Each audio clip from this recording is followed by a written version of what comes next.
pananalig para sa magandang kinabukasan ng ating mga anak. Amen.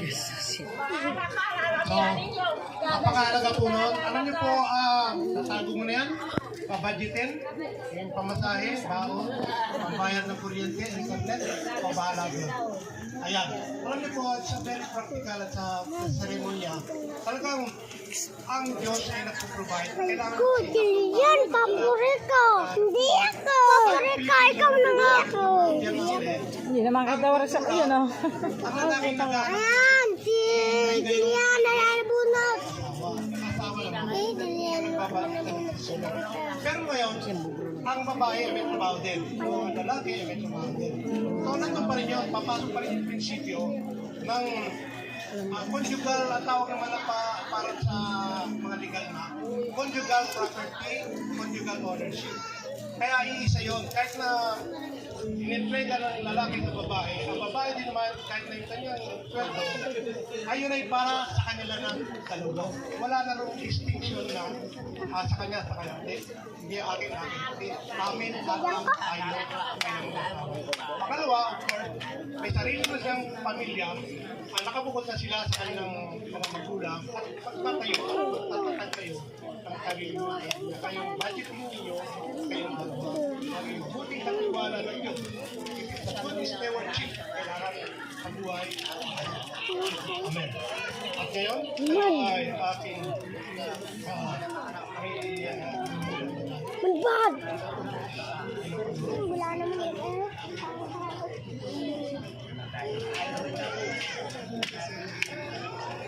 aking tinatawagan, meron tayong candle okay. Okay, that's simple. Realize the words is ang Diyos ang liwanag, ang si Jesus ang liwanag. Kahit magliwanag siya sa ating lahat dito ngayon, at magliwanag din siya sa buhay ng magsasama. At tinatawagan ko ngayon ang may dala ng Biblia na Bible bearer. So, ang Biblia ko ay salita ng Diyos kung saan kabuhay ng mag-asawa ay magiging gabay. At ito, ang sabi, hindi sa tinapay lamang nabubuhay ang tao, kundi maging sa salita ng Diyos. Kaya tayo physically nabubuhay, pero kailangan natin ng spiritual. So, ang Biblia ay salita ng Diyos na gabay ng mag-asawa. Then din naman, sa kanilang paghubog sa kanilang mga anak, bilang Kristiyano ay inyong ihubog at gabay sa inyong mga anak sa turo at aral ng ating Panginoon. Maging ang turo at aral ng ating kultura na bilang lumaga tungkol sa Panginoon. At ang Biblia naman, tungkol na sa kabuuan ng Panginoon, ituloy ko sa mga gagawin niyo ba ito sa inyong buhay, Indian, sa inyong mag-asawa, ang Biblia na salita ng Diyos ay maging gabay ninyo sa buhay mag-asawa. Ang pagpapala ng Panginoon ay sumayin.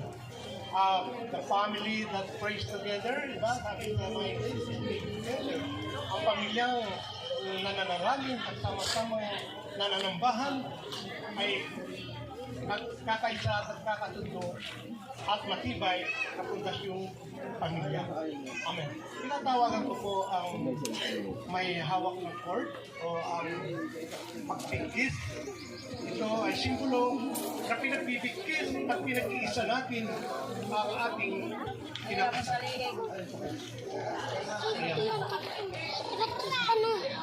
Sabi sa English, tie the knot. Tie the knot. Aliyan. Kanina, napakaganda ng ritual na yung Pero yung piray. Pero, wala. Kaya dalawa naman ngayon, mula ngayon, kayo'y nakatali na. Wala, ano? At pinag-isa natin. Ang sinabi ng Diyos, ang kanyang pinagsama, kaya naman hindi maghiwalay ng Diyos. Kaya mula ngayon, pinagtitibay ito ng pananampalatayang Kristiyano sa kayo pinagkaling puso bilang isa na. At kanina, nauna na, pinagtibay ninyo ito sa pamagitan ng mga ginawa ng inyo at ng mga elders, ng mga kapataglaw. At ito ngayon pinagtitibay bilang Kristiyano. At kanina, bilang sa ating mga ginoo, ang pagrespeto at pagkakalian. At napakaganda ito. At nawa lahat ng ay susundin ninyo, ito ngayon na kayo pinagtaling puso at ganap ng isa. Amen. Natawagan ko po ang lahat ng ninong at ninang na tumayo at extend yung kamay sa kanila. Yan, bilang basbad at pagpapala, sumunod kayo sa akin. Distoni at Angel. Bilang inyong ninang, ninong. Aming iginagawa ang mayamang bendisyon at pagpapala. Pangalan ng Ama, ng Anak, ng Diyos Espiritu Santo. Amen. Mga po, ito po mga magulang po. Magulang kayo, pwede na po kayo lumapit dito sa likod. Patong niyo po ang kamay, that is the blessing, anointing, and giving for them. Ito ay pagpapabanal niyo sa kanila bilang mag-asawa at pagpapatibay at iginagawad niyong bendisyon at pagpapala. Sabihin ninyo, Distoni at Angel. Bilang inyong mga magulang, aming iginagawad ang mayamang bendisyon at pagpapala. Pagsama kayo mula ngayon at magpakailan pa man. Pagpalain kayo ng Diyos. Sumagana ang iyong buhay. Dumami ang inyong anak. Pagpalain kayo ng Diyos. Pagkala ng Ama, ng Anak, ng Diyos Espiritu Santo. Amen. Makakaupo na po tayo. So, ang ginawa natin ay blessing, pagpapala at pagpapatibay ng ganap na isang sambahayan. Kaya din naman, ang sambahayan na ito ng ating mga kapatid ay iisa na. Diba? Pagkakagat tawag doon, magbalae, magkumpadre, dito naman pinag-isa na. Ang mga ninong at ninang pangalawang magulang, nandyan po kayo handang magbigay tayo, magbigay tulong. Pag nagtayo ng business, si Angel at si Tony, pwede lapitan si Ninong.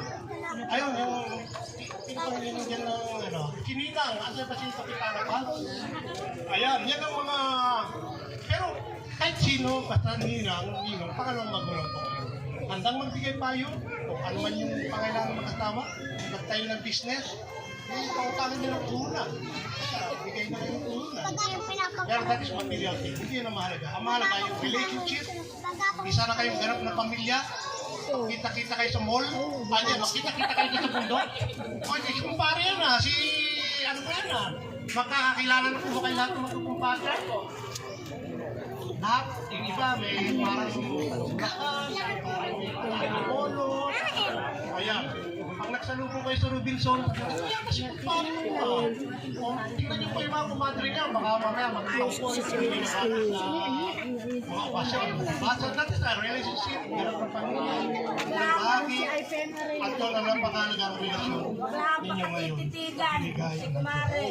Isa na lang ang babanggitin nating talata sa pagtitibay ng kasalang ito. Ang sinabi ng Diyos, mga tagubilin sa mag-asawa, pasakop kayo sa isa't isa. Tandaan ng inyong paggalang kay Kristo. Babae, pasakop ka sa iyong asawa. Tulad ng pagpapasakop ng Panginoong Yesus sa kanyang iglesia. Sapagkat ang lalaki ang ulo ng kanyang asawa, tulad ni Kristo na siyang ulo ng iglesia na kanyang katawan at siyang tagapagligtas nito. Kung paanong nasasabi ni Kristo ang iglesia, gayon din naman, ang babae dapat pasakop ng lubusan sa kanilang asawa. Tanggal na po yung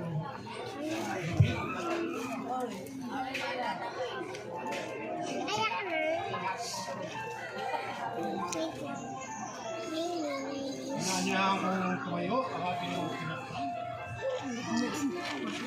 Hawak kamay kayo, kapatid.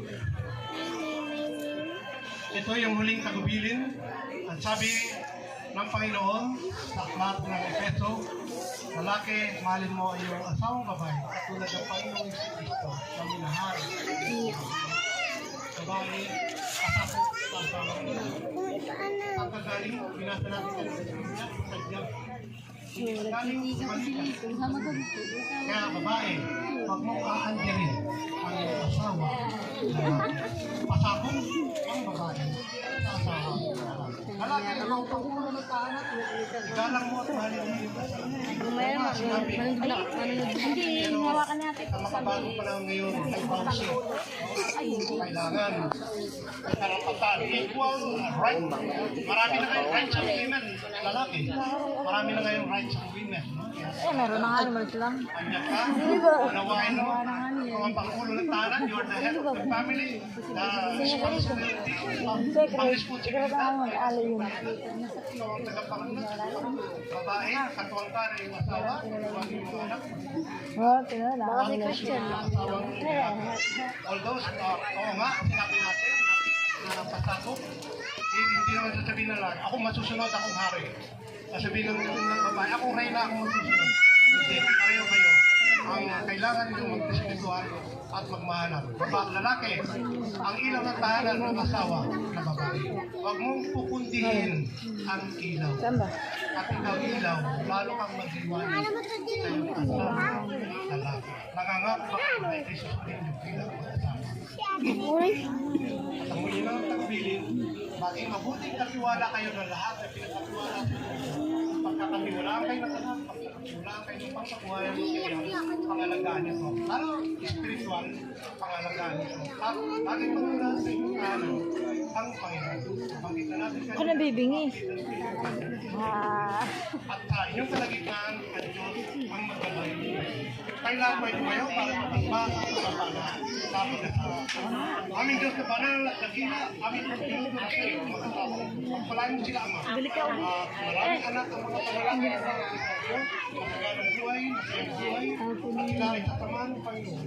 Pagbasan mo sila at magpalain, at sila sa iyong mga Panginoon ng kasama, at tayo, at marko. Maraming sila, pinagpalain mo, at isa na ang Panginoon. Tamaan ko sila sa kanta, bilang buhay ay mag-asawa. Narito ang mga magulang nila at bilang ang lahat narito na siyang tumadalangin upang sila ay lalo pang makakala. Ito ang aming dalangin, pangalan ng Ama, ng Anak, ng Diyos Espiritu Santo. Amen. And now, with the power vested in me as a sacrificing officer, sa karapatang binigay sa akin ng batas ng at bilang ako na nakakasal, aking ngayong iginagawad sa inyo ang ganap na pagiging mag-asawa. Palakpakan ko natin. At ito para sa benediction at huling paspas sa mga gawain natin, tinatawagan ko muli si Reverend Ephraim Guerrero. Alam ko po na masaya tayong lahat, pwedeng magkamayan tayo at ipaabot ang ating kapayapaan sa bawat isa, mga ninong-ninang. Lahat po, the peace of the Lord be with you. Ang kapayapaan ng Diyos ay mapos sa inyo, maging sa ating mga magulang, na narito lahat ng mga panauhin. Yung po ating pagkakamayan ay isa ng pagpapala kay Tony at kay Angel. Tayo po ay muli dumako sa presensya ng Panginoon. Dakilang Diyos at aming Ama, pinagpapasalamat po namin ang aming pakikiisa sa gawain ito. At nawa Panginoon, manatili ito sa aming mga pag-alaala, manatili ang mga pangakong aming dinigtas sa bawat isa. At ngayon, pahayuin mo kami upang gampalan ang lahat ng ito. Magsihayo kayo na taglay ang mayamang pagpapala ng Diyos na ating nakilala bilang maibiging Ama, bilang manunubos kay Jesucristo, at bilang tagapag-adya, bilang Espiritu Santo. Humayo tayo ng may kagalakan at kapayapaan. Humayo tayo at gampanan natin ang ating mga tungkulin sa Diyos at sa ating kapwa. Humayo tayo ng pagmamahal, kagalakan, ngayon at sa walang hanggan. Sa pangalan ng Ama at ng Anak at ng Espiritu Santo, lahat po tayo magsabi ng Amen! Palakpakan po natin sa Tony at sa Angel. Nakakapura po tayo at ngayon po ay ang pirmahan muna ng Merry Club. Ayan. Baka makatakas yung mga iba. Parang yung sa gate.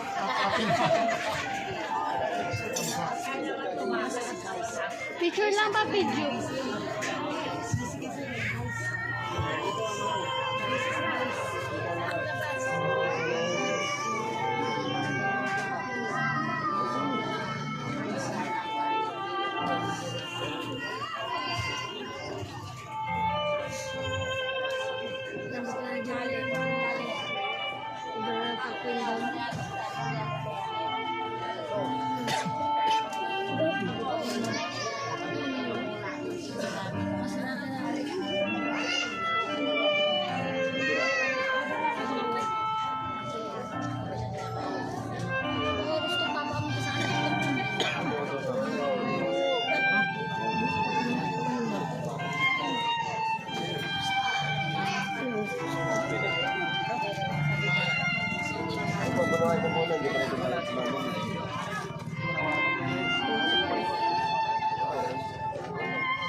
Wala na hindi mo ko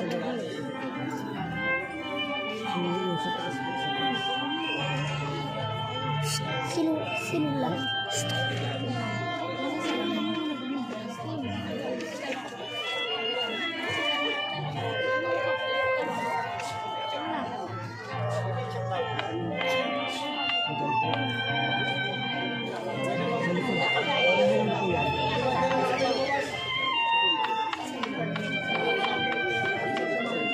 Ayan, kamusta po tayo sa first part?